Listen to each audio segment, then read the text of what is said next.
0.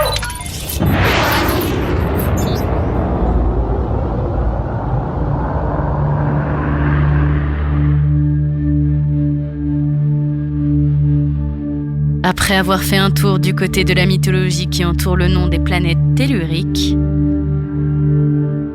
je vous propose aujourd'hui de nous pencher sur le nom des planètes joviennes.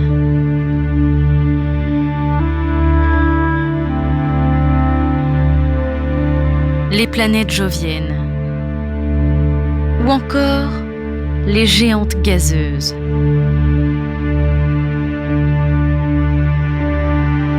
Elles sont, elles aussi, au nombre de 4. Jupiter,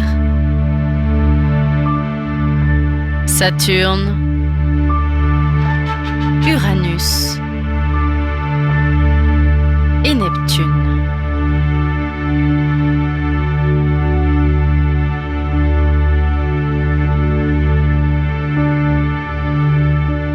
On commencera alors par Jupiter. Jupiter doit son nom au dieu romain qui gouverne la terre et le ciel, ainsi que tous les êtres vivants s'y trouvant. Jupiter est le dieu romain le plus important. C'est le dieu de la foudre et du tonnerre. Il est d'ailleurs président du Conseil des dieux.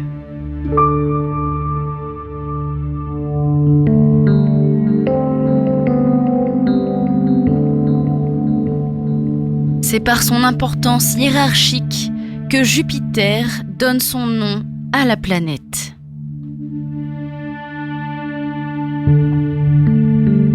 En effet, Jupiter est la plus importante des planètes.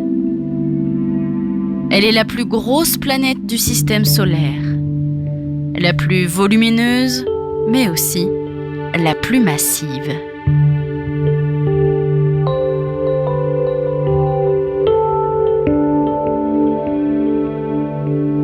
Côté mythologie, Jupiter est lié au dieu grec Zeus.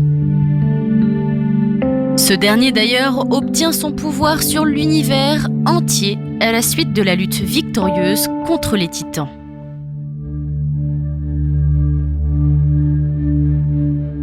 Comme nous avons pu l'expliquer lors de la chronique sur les noms des planètes telluriques, les planètes gardent le nom des dieux romains, mais leurs satellites naturels, autrement appelés lunes, eux, gardent les noms des divinités grecques.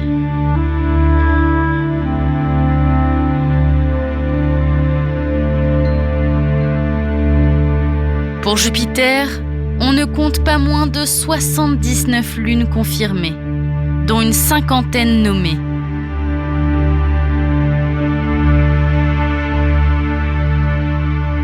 Afin de ne pas perdre trop de temps avec cette énorme liste, nous évoquerons ici seulement les 4 principales, les 4 grands satellites, regroupés sous la dénomination de lunes galiléennes. Individuellement, on retrouvera alors Io, Europe, Ganymède ou encore Callisto.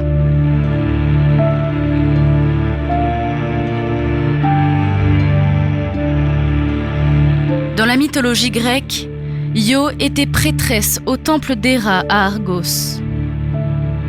Héra étant la femme de Zeus. Ce dernier d'ailleurs remarqua Io, qui devint rapidement une des nombreuses maîtresses du dieu. Héra les surprit un jour, et pour se sortir de cette situation, Zeus transforma Io en génisse.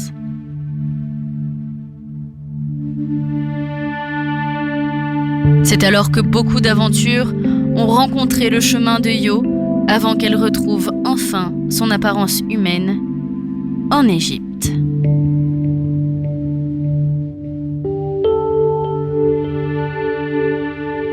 Europe est elle aussi une maîtresse de Zeus. Ce dernier se transformera d'ailleurs en taureau blanc afin d'échapper au regard de sa femme et pour mieux charmer la jeune femme. De retour à l'état d'homme, Zeus et Europe s'accoupleront. Zeus finira par offrir Europe comme épouse au roi de Crète.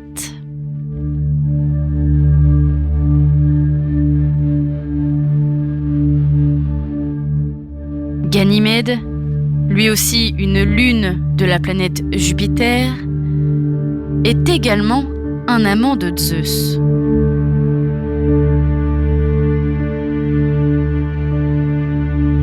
Vu comme le plus beau des mortels, et pour cause c'est un fils de nymphe, Zeus en tombe simplement amoureux. Ce dernier se transforme un jour alors en aigle pour ramener le fameux Ganymède au royaume des dieux.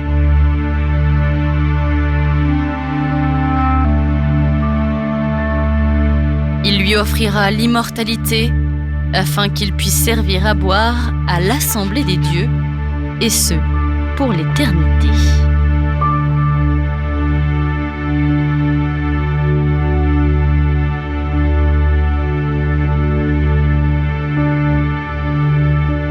Et enfin, Callisto.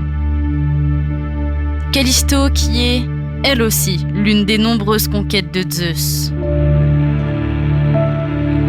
Callisto faisait partie des prétendantes du fils de Zeus. Une prétendante qui avait fait vœu de chasteté.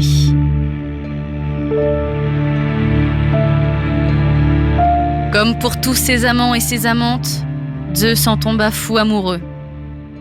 Et en sorta de cette union Arcas.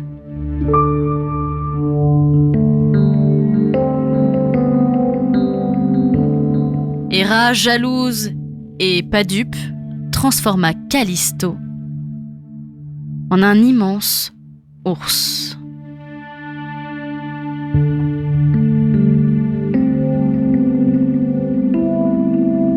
En ours, Callisto alla se cacher dans les bois. Et un jour, alors qu'Arcas, son fils, était en train de chasser, elle s'approcha de lui, oubliant totalement son apparence d'ours. Arcas, effrayé, lui tira une flèche. Et Jupiter, ou Zeus, si vous préférez, s'est interposé et les transporta tous deux dans le ciel. Callisto est donc une lune de Jupiter, mais aussi, et surtout, la personne se cachant derrière la constellation de la Grande Ourse.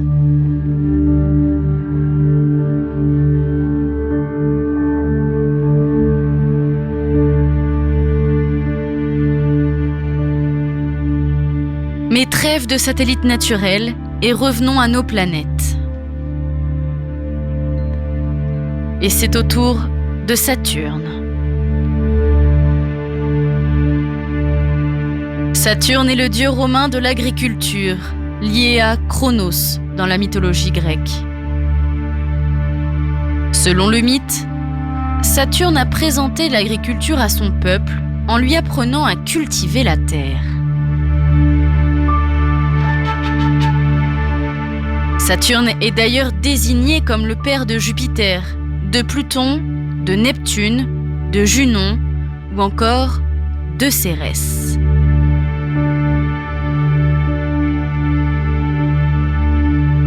Saturne est d'ailleurs le fils de Gaïa, la terre, et d'Ouranos, le ciel, ou de Terra, encore appelée Vesta, et d'Uranus.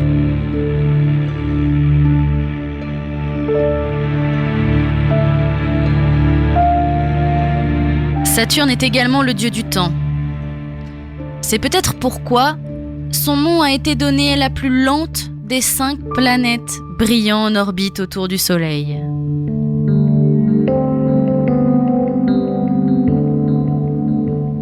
Précisons d'ailleurs ici que les planètes dites planètes brillantes sont en fait les planètes visibles à l'œil nu depuis la Terre.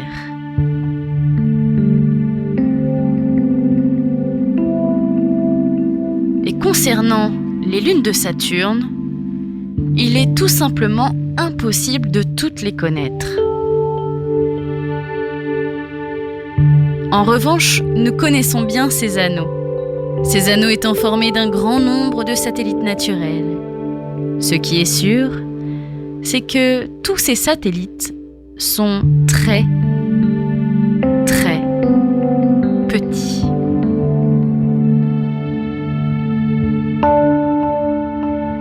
C'est donc maintenant au tour d'Uranus.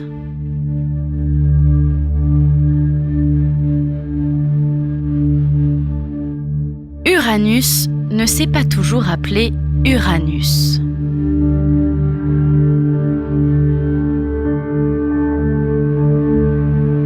En effet, entre le 18 et 19e siècle, on demande à un certain Herschel de donner un nom à cette planète. Pour toute réponse, le fameux Herschel répond « Étoile de George » ou « Georgian Planet » en l'honneur du roi George III.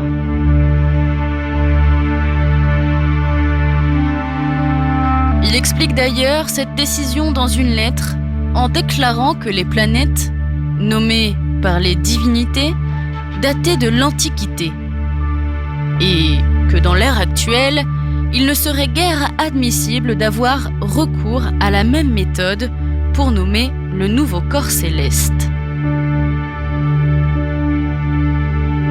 Pour lui, l'important pour le désigner est de savoir quand il a été découvert.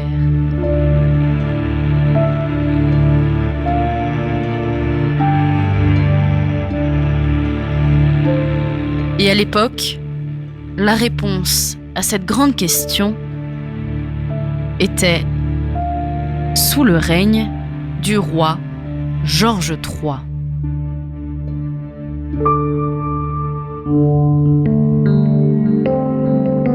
Guère popularisée en dehors de la Grande-Bretagne, on propose de l'appeler Neptune.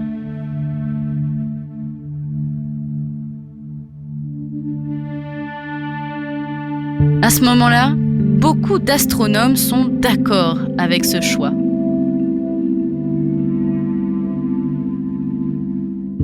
Mais un certain prénommé Bode annonce que comme Saturne a été nommé ainsi car c'était le père de Jupiter, il était juste de nommer cette nouvelle planète par le nom du grand-père de Jupiter. Soit, si vous avez tout suivi, par le nom du père de Saturne. Et ce fameux nom, ça donne en toute logique Uranus. Dieu romain du ciel lié à Ouranos en grec, fils et époux de Gaïa.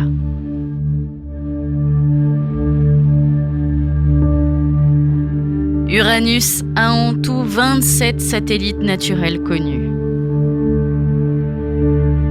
Et pour une fois, pas de nom de divinité grecque.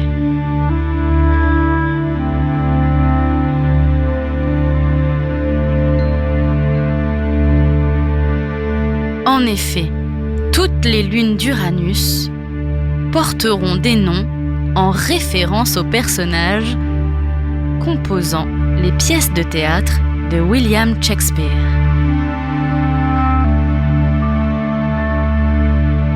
Pourquoi ? Eh bien, pour répondre à cette question, je vous laisserai faire vos propres recherches ou pourquoi pas lire l'intégrale des œuvres de William Shakespeare.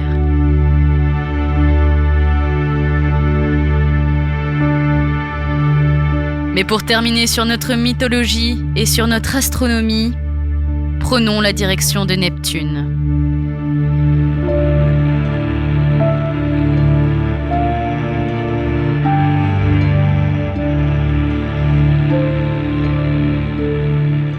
Dans la mythologie romaine, Neptune est le dieu des eaux vives et des sources.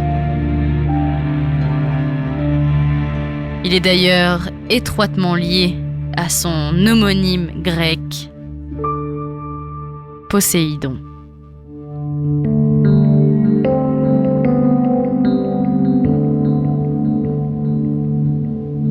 Neptune serait alors le fils de Saturne et de Cybèle pour la mythologie romaine. Mais pour mieux le connaître, il faut surtout se pencher sur Poséidon et donc la mythologie grecque.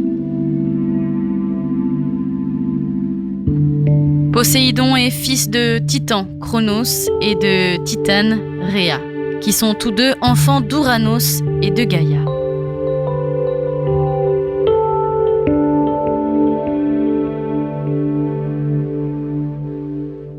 Poséidon, ou Neptune, est donc le dieu des mers, et son nom a été donné à la planète pour la simple et bonne raison que sa couleur bleutée n'est pas sans rappeler la couleur des océans.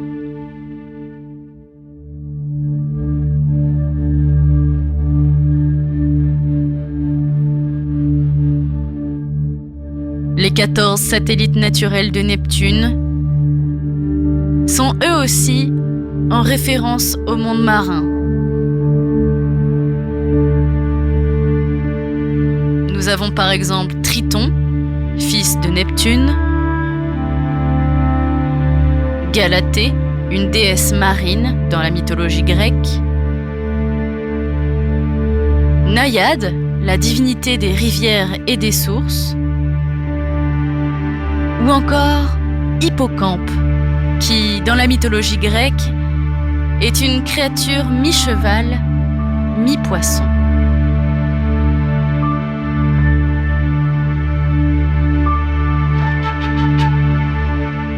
Le nombre d'histoires autour des divinités grecques et romaines sont bien nombreuses.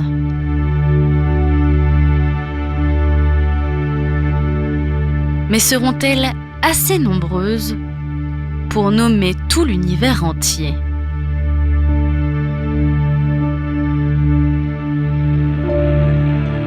Seul le rythme des découvertes pourra nous le dire.